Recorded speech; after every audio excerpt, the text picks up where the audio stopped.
In the annals of medicine, we have a pantheon, a gallery of heroes. Their names are carved into the foundations of our hospitals and our textbooks. Pasteur, Salk, Fleming, we know them. But what of the victories that were stolen? The cures that healed the world, while the genius who conceived them was scrubbed from the record? For over half a century, one of the most significant medical advances of its time bore the wrong name. It was a shadow play. The science was real. The suffering it alleviated was real. But the credit was a lie. It was called the Dean Method, a treatment for leprosy, and it worked. But the man who took the credit was not the person that discovered and developed it. The work was done here by Alice Augusta Ball, a chemist of 23 years, the first woman and the first African American to earn a master's degree from the College of Hawaii. Her mind solved the chemical puzzle that had persisted for millennia, and her story is one of two chemistries. The first, conducted in a laboratory, is a tale of brilliant, meticulous logic. It is about a stubborn oil and a young woman who made it obey. For centuries, the only known treatment for leprosy was chaulmoogra oil. It came from the seeds of a tropical tree, and it had potential, but it was thick and it was bitter. Applied to the skin, it burned. Swallowed, it made patients violently ill. It was, in essence, a prisoner of its own chemistry.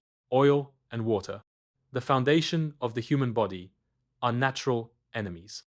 They do not mix. The oil's healing power was locked inside long chains of fatty acids. To free it, to let it flow in the bloodstream where it was needed, scientists had to break this cage. They needed to perform a molecular jailbreak. This was the problem handed to Alice Ball. And in a few short, astonishing months, in a modest university lab, she engineered the key.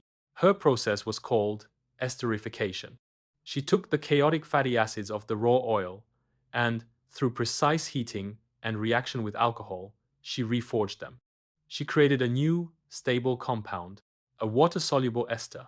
For the first time in human history, chaulmoogra oil could be purified, standardized, and safely injected into a patient's bloodstream.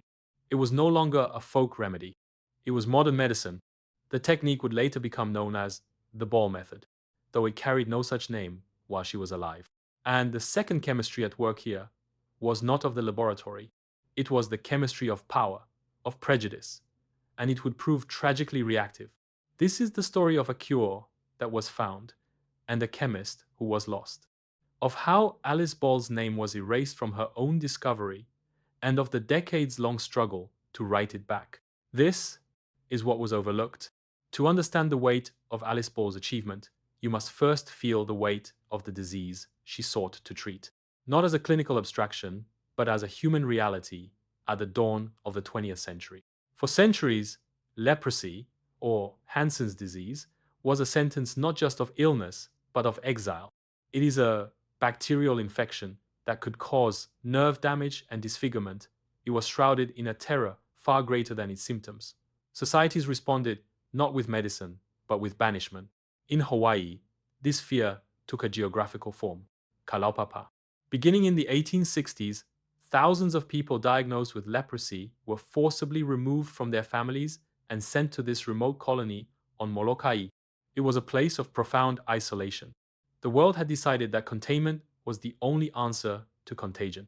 And into this place of resigned suffering, there arrived a single, persistent whisper of hope. It came not from a modern laboratory, but from the ancient forests of South Asia and India. The chaulmoogra tree. For over 1,000 years in Ayurvedic and Chinese medicine, the oil from its seeds had been used for skin ailments. Western doctors, desperate for any tool, took notice. By the early 1900s, it was the only treatment offered for leprosy worldwide. But there was a terrible, fundamental problem. The oil was almost impossible to use. Applied to the skin, it caused painful ulcers. Swallowed, it led to debilitating stomach upset. So severe patients often refused it. And its thick, viscous nature made injection a dangerous ordeal, often leading to painful abscesses. The medicine was, in a very real sense, as much a torment as the disease. The medical consensus was a grim dead end. Chaulmoogra oil had some effect. It seemed to suppress the bacteria, but its chemistry made it a prisoner. It was a key that could not turn in the lock. And it was here, in this landscape of tropical paradise and human suffering, that our two stories converge. In Honolulu, at the College of Hawaii, a promising young chemist named Alice Ball was completing groundbreaking work on the chemical structure of the kava plant. Born in Seattle, raised in a middle-class family of photographers, Alice Ball was an academic prodigy. She earned bachelor's degrees in both pharmaceutical chemistry and pharmacy from the University of Washington, publishing a respected 10-page paper in the prestigious Journal of the American Chemical Society. A rare feat for any scientist, let alone a black woman, in 1914. She arrived in Hawaii for her master's degree, drawn by the unique flora. Her talent was immediately recognized by Dr. Harry T. Holman, an assistant surgeon at the Kalihi Leprosy Hospital in Honolulu. He was a doctor on the front lines, staring at bottles of useless chaulmoogra oil. He saw in Alice Ball not just a student, but a singular intellect that might crack a problem that had defied medicine for ages. Dr. Holman handed her the problem. The assignment was not merely to study chaulmoogra oil, it was to re-engineer it, to free the therapeutic agent from its oily prison and create a form that the human body could tolerate. It was a question of pure, applied chemistry. In 1915, at the age of 23, Alice Ball began her master's thesis work. The suffering of Kalaupapa was the backdrop. A handful of oily seeds and a world of chemical possibility were her tools. She was not seeking a new miracle drug. She was seeking a delivery system, a molecular translation. The stage was set. The problem, ancient and agonizing. The mind, young and brilliant.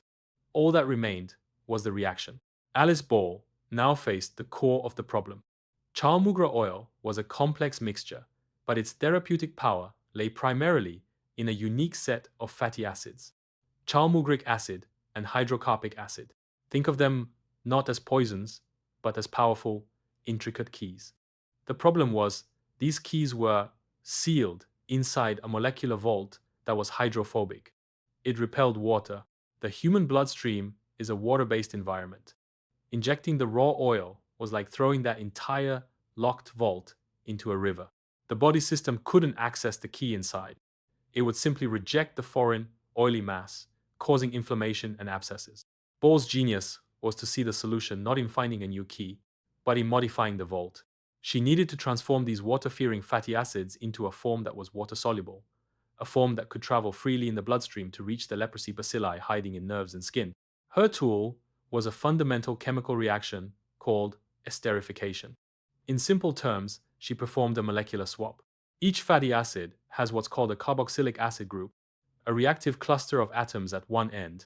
By carefully heating the oil with ethyl alcohol in the presence of a catalyst, she prompted a reaction. The acid group let go of a hydrogen atom. The alcohol let go of a hydrogen and oxygen group. They swapped.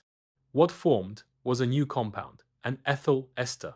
The therapeutic key part remained intact, but it was now fitted with a different, smaller chemical handle. This change was a game changer. Ball took a medicine that only liked oil and gave it a kind of chemical handle that could also get along with water. It still mixed well with fats, but now it could dissolve enough to be used safely in the body. In doing this, she didn't just clean up the original oil, she turned it into something new, a stable, reliable medicine that actually worked. This was the Ball method. She had taken a chaotic, variable, natural product and turned it into a reproducible, injectable medicine. The ethyl ester form was thin enough to be drawn into a syringe. It mixed with the blood. It could now deliver its therapeutic punch directly to where it was needed. The results in the clinic were immediate and profound. For the first time, patients could receive effective, tolerable doses. The violent sickness stopped. The painful abscesses ceased. In the words of Dr. Holman, her esters were far superior. Hope, tangible hope, was now injectable. In 1915, Alice Ball became the first woman to graduate from the College of Hawaii with a Master of Science in Chemistry. Her thesis was a triumph. She was offered a teaching position, poised to continue her pioneering work. And then, tragedy. While teaching a laboratory class late in 1916, Alice Ball was exposed to chlorine gas, likely from a demonstration mishap or a faulty vent. In an era before proper safety protocols, such accidents were common and often fatal. She fell gravely ill, returned to Seattle for care, and died on the 31st of December 1916. She was 24 years old. The scientific world lost a luminous mind, but the story of her discovery was about to take a darker, more deliberate turn. Enter Arthur L. Dean, a chemist himself and the president of the college. With Ball gone, he took control of her research. He commandeered her meticulous notes, her methodology, her hard-won chemical processes. He began mass-producing the ethyl esters. He published papers. He never credited Alice Ball. He claimed the work as his own. The Ball method was systematically erased from all publications and promotions, replaced by the Dean method. It was more than plagiarism. It was complete scientific appropriation. Dean used the discovery to burnish his own reputation, securing his presidency and national acclaim. For decades, the world celebrated the Dean method as a medical miracle. The true architect of that miracle was buried, first by untimely death and then by calculated obscurity. The chemistry of the laboratory was perfect. The chemistry of injustice had done its work, and for a long, silent time, it seemed that was the end of the story. And so, for decades, silence. The Dean method entered the textbooks. It was taught in medical schools. It brought relief to untold thousands. Arthur L. Dean's name was celebrated, and the name Alice Ball faded into the footnotes of a few old theses, a ghost in the archives. The scientific record, that ledger of human progress, had been falsified. A cornerstone of early 20th century medicine was credited to the wrong builder. And this is where our story makes its final, crucial turn. From the chemistry of molecules to the painstaking work of historical chemistry, we begin the slow, deliberate process of isolating the truth from the sediment of time and prejudice. The catalyst for change arrived in the 1970s. Dr. Catherine Waddell Takara, a professor of ethnic studies at the University of Hawaii, was digging deep into the archives. She was researching African American pioneers in the islands. In the dusty, seldom visited files, she found the ghost.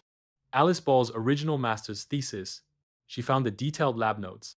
And then she found the 1922 paper by Dr. Harry Holman, Ball's own supervisor, which stated plainly, unequivocally, who had done the work. Here was the primary source. The irrefutable evidence, published just 6 years after Ball's death, crediting her directly. The Dean method was a facade. Takara and other scholars, like Dr. Paul Wermiger, began to publish their findings, to give talks, to insist on a correction to the historical record. This was not a swift process. Institutions move slowly to admit error, but evidence, like Ball's esters, has a way of persisting. The University of Hawaii, the very institution that had profited from Dean's appropriation, began a long reckoning. They placed a permanent plaque on the only chaulmoogra tree on the Manoa campus. They established an annual Alice Ball Day. In 2022, the United States Postal Service issued a stamp in her honor. The correction was being written not in pencil, but in bronze and in ink. But the most profound correction is not ceremonial. It is scientific. Modern pharmacology confirms the sheer brilliance of her 1915 work. The ethyl esterification she performed is now a standard, fundamental technique in drug design. What Alice Ball created was, in essence, one of the world's first prodrugs. A prodrug is an inactive compound that the body metabolizes into an active medicine. Her ethyl ester was a stable, safe package that traveled through the hostile, watery environment of the bloodstream. Once it reached the tissues, the body's own enzymes would gently cleave off that ethyl handle, releasing the active fatty acid exactly where it was needed.